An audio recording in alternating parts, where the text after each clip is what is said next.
अस्सलाम वालेकुम स्टूडेंट्स। आज हम बोहर का एटॉमिक मॉडल फाइंड करेंगे। और अगर मैं इसके बैकग्राउंड में बात करूं तो रदरफोर्ड का एटॉमिक मॉडल, उसमें जो प्लैनेट लाइक उसने जो स्ट्रक्चर पेश किया था, जब वो फेल हुआ तो बोहर ने अपना एक मॉडल पेश किया। और बोहर ने कहा कि जो इलेक्ट्रॉन होते हैं ना वो एनर्जी लॉस करते हैं और ना ही वो एनर्जी क्या करते हैं, अब्जॉर्ब करते हैं। तो उन्होंने कहा कि वो एक खास ऑर्बिटल में घूमते रहते हैं और उनकी एनर्जी खास रहती है।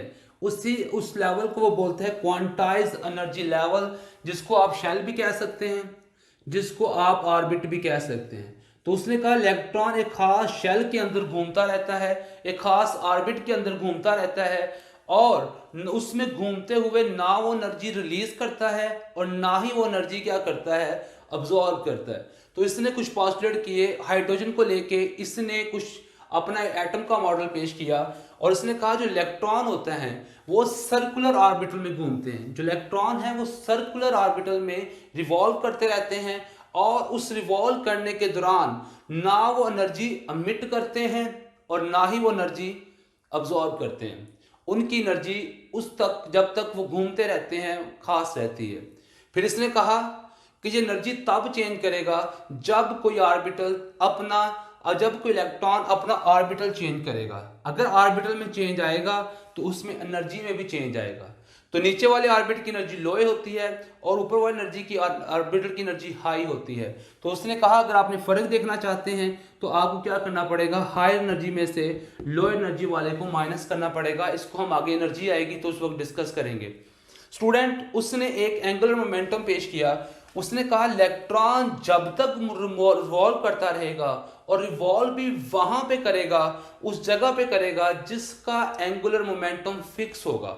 ना वो चेंज करेगा उससे और ना ही वो उससे क्या करेगा, उसे कम करेगा ना ज्यादा करेगा। तो उसने कहा हर ऑर्बिटल का जो एंगुलर मोमेंटम है वो NH/2π के प्रोपोर्शनल है। एन यहां पर शेल को रिप्रेजेंट कर रहा है, एन यहाँ पर शेल को रिप्रेजेंट कर रहा है और MVR जो है यहाँ पर एंगुलर मोमेंटम को रिप्रेजेंट कर रहा है। तो ये इसका कुछ मॉडल था। तो स्टूडेंट, इसने इन्हीं को यूज करके इसने इलेक्ट्रॉन का ऑर्बिटल, उसका रेडियस भी फाइंड किया और उसने एनर्जी ऑफ द इलेक्ट्रॉन भी फाइंड की।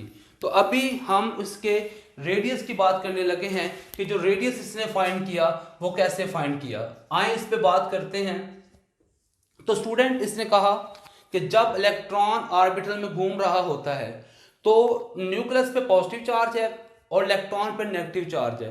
तो दो अपोजिट चार्जेस जो हैं एक दूसरे को कशिश करते हैं। दो अपोजिट चार्जेस एक दूसरे को कशिश करते हैं। तो कशिश जब होती है तो फोर्स ऑफ अट्रैक्शन आती है और ये कूलम के लॉ के मुताबिक Q1 over multiply by Q2 over R से के प्रोपोर्शनल होती है। तो इसने कहा जब ये दो चार्जेस एक दूसरे को अट्रैक्ट करेंगे तो वहां पर फोर्स ऑफ अट्रैक्शन लग रही होगी जो कि कूलम की फोर्स होगी, जो कि स्टूडेंट कूलम की फोर्स होगी, क्योंकि अपोजिट चार्जेस में जब भी कोई अट्रैक्शन आएगी तो वहां पर कूलम फोर्स अप्लाई होती है। इसी तरह उसने कहा जो इसको इलेक्ट्रॉन को उस ऑर्बिट में रखने वाली फोर्स है उसका नाम है सेंट्रीफ्यूगल फोर्स। तो उसने कहा अब सेंट्रीफ्यूगल फोर्स क्या होती है, वो फोर्स जो एक इलेक्ट्रॉन को ऑर्बिट में रखती है। तो इसने कहा ये इलेक्ट्रॉन इन्हीं दो फोर्सेस की वजह से क्या रहता है, बैलेंस रहता है। और ये दोनों फोर्सेस जो होती हैं वो एक दूसरे को बैलेंस रखती हैं। यहाँ पे स्टूडेंट E पॉजिटिव ये प्रोटॉन का चार्ज और Z ये प्रोटॉन की तादाद है। जितने प्रोटॉन होंगे उतना ही Z होगा। हाइड्रोजन में एक प्रोटॉन है इसलिए उसके लिए Z की वैल्यू 1 है। तो इसी तरह स्टूडेंट इसका एक खास इलेक्ट्रॉन है और एक खास वेलोसिटी के साथ ये पूरे ऑर्बिटल में घूम रहा है। तो बोहर के मुताबिक जो कूलम फोर्स है, जो फोर्स ऑफ अट्रैक्शन है इनके दरमियान लग रही, वो Q1 और मल्टीप्लाई बाय Q2 और इनवर्सली प्रोपोर्शनल है R स्क्वायर के। तो यहाँ पे आपको याद होगा K आता है कूलम फोर्स में। तो स्टूडेंट जहाँ पे जो K है वो है 1/4πε0 के मुताबिक। एप्सिलॉन नॉट यहाँ पर क्या है, ये वैक्यूम परमिटिविटी कांस्टेंट है। वैक्यूम परमिटिविटी क्या होती है कि जब एक कोई भी चीज वैक्यूम में रिवॉल्व करती है तो जितनी उसको परमिशन मिलती है उस वैक्यूम में से गुजरने की, उसको हम वैक्यूम परमिटिविटी कहते हैं। तो स्टूडेंट यहाँ पर अगर मैं बात करूं सेंट्रीफ्यूगल फोर्स, कूलम फोर्स दोनों बैलेंस रहती हैं। एक इलेक्ट्रॉन जब ऑर्बिटल में रिवॉल्व करता है तो इसलिए हमने इनको दोनों को क्या किया, बराबर लिखा। हम जानते हैं एम स्क्वायर किसके, एम स्क्वायर ओवर आर किसके बराबर हो गया, Z square over 4 pi epsilon not R square के। ये कूलम फोर्स और ये सेंट्रीफ्यूगल फोर्स।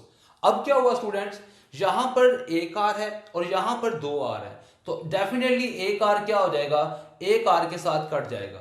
तो स्टूडेंट इसको मैंने रेड कलर से इसलिए लिखा था कि आपको पता चले कि सिर्फ ये वैल्यू चेंज हुई है यहाँ पे, बाकी कुछ चेंज नहीं हुआ।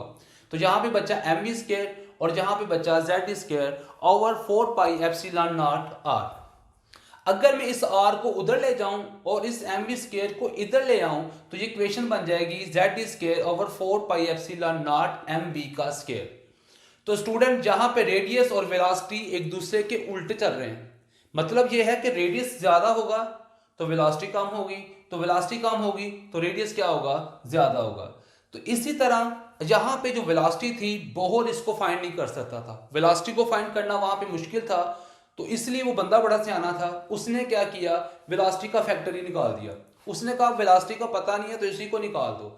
तो इसके लिए उसने क्या किया, जो एंगुलर मोमेंटम, उसने अगर आपको याद हो पहले वाले स्टेप के अंदर एंगुलर मोमेंटम की बात की थी, M V R is equal to N H over 2 pi. तो स्टूडेंट एम और आर को हम इधर ले आए तो यहाँ पे सिर्फ जो फैक्टर बचेगा वो वेलोसिटी का बचेगा। तो अगर मैं इसकी बात करूं तो यहाँ पे सिर्फ क्या बचा, ये वही वाली इक्वेशन है, हमने क्या किया है, बस m और r को इधर लेके आए, जिसको मैं नीले रंग से इसलिए लिख रहा हूं ताकि आपको उस वाली इक्वेशन में फर्क पता चल सके। तो ये वेलोसिटी का फैक्टर निकल आया NH ओवर 2 पाई mr। लेकिन स्टूडेंट इस इक्वेशन में वेलोसिटी का स्क्वायर है, और अगर मैं यहां पे देखूं सिंपल वेलोसिटी है, तो उसने क्या किया, इधर ही वेलोसिटी ले ली बजाय इधर आके सॉल्व करने के। उसने कहा आप इधर ही वेलोसिटी ले लें। तो ये इक्वेशन की जब वेलोसिटी का स्क्वायर बनाएंगे तो इक्वेशन बनेगी वेलोसिटी का स्क्वायर n का स्क्वायर h का square over 4 pi square m square और r का स्क्वायर। तो स्टूडेंट अगर ये v स्क्वायर की वैल्यू यहाँ पे पुट कर दें तो ये इक्वेशन बनेगी n square h square 4 pi square m square r square. यहाँ पे हमने क्या किया है, जो वेलोसिटी है उसको हमने क्या किया है, उसकी वैल्यू पुट की है, तो ये इक्वेशन बन गई। अगर स्टूडेंट इसके बाद मैं बात करूं, अगर मैं इसके बाद बात करूं कि हम इस डिवाइडर वाली जो इक्वेशन होती है, अगर डिवाइडर को हमने मल्टीप्लाई में कन्वर्ट करना हो तो हम वो रकम बदल देते हैं। तो स्टूडेंट इसको डिवाइड से निकाल के जब मैंने इसे मल्टीप्लाई में लेके आया तो ये पूरे फैक्टर को हम उल्ट देंगे। तो ये 4 pi square M square R square आ गया और नीचे क्या है एन स्क्वायर एच स्क्वायर। तो ये फैक्टर यहाँ पे जाके क्या हो गया, उल्ट गया। ये वही वाला फैक्टर है लेकिन जहां पर आकर ये क्या हो चुका है, ये उल्ट गया है। तो स्टूडेंट अगर हम यहाँ पे बात करें तो यहाँ पे भी 4 है और यहाँ पे भी क्या है, 4 है। तो जब हम यहाँ पे भी 4 है और यहाँ पे भी 4 है तो इन्हें काट देंगे तो ये वैल्यू क्या बनेगी, 4। यहाँ पे 1 पाई है और यहाँ पे कितने पाई हैं, 2। यहाँ पर क्या है स्टूडेंट, इस वाली साइड पर जब एक आर बचता है, यहाँ पे 1 आर है और यहाँ पे कितने आर हैं, 2। तो ये कट के आंसर कितना आ गया, यहाँ पे क्या बचा, जेड ई का स्क्वायर ओवर एप्सिलॉन नॉट और इधर क्या बचा, पाई एम आर और नीचे क्या बचा, एन स्क्वायर और एच स्क्वायर। अगर मैं इस आर के फैक्टर को इधर रखूं, बस बाकी सारी वैल्यूज को उधर ले जाऊं तो स्टूडेंट ये जाके उल्ट जाएंगी। तो एप्सिलॉन नॉट यहाँ पे डिवाइडिंग नीचे है तो इधर जाके क्या हो जाएगा, ऊपर चला जाएगा और जेड स्क्वायर इधर आके क्या होगा, नीचे आ गया। इसी तरह ये एन स्क्वायर एच स्क्वायर ऊपर चले जाएंगे और पाई और एम क्या होगा, नीचे आ जाएगा। तो स्टूडेंट हम जानते हैं कि जेड यहाँ पर एटॉमिक नंबर है, जब प्रोटॉन की तादाद है, तो हाइड्रोजन के लिए प्रोटॉन एक ही होता है, तो इसलिए इस फैक्टर को हमने यहाँ से इस जेड वाले फैक्टर को हमने निकाल दिया। इक्वेशन बनी एप्सिलॉन नॉट एन का स्क्वायर एच का square over pi M E का स्क्वायर।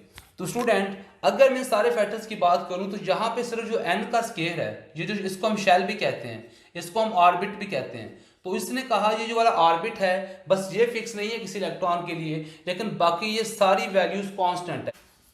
तो स्टूडेंट्स जब सारे कांस्टेंट को मल्टीप्लाई कर दिया, epsilon not vacuum permittivity constant है, एच प्लैंक कांस्टेंट है, पाई की वैल्यू भी कांस्टेंट है, मास भी कांस्टेंट होता है और चार्ज ऑफ द इलेक्ट्रॉन भी कांस्टेंट है।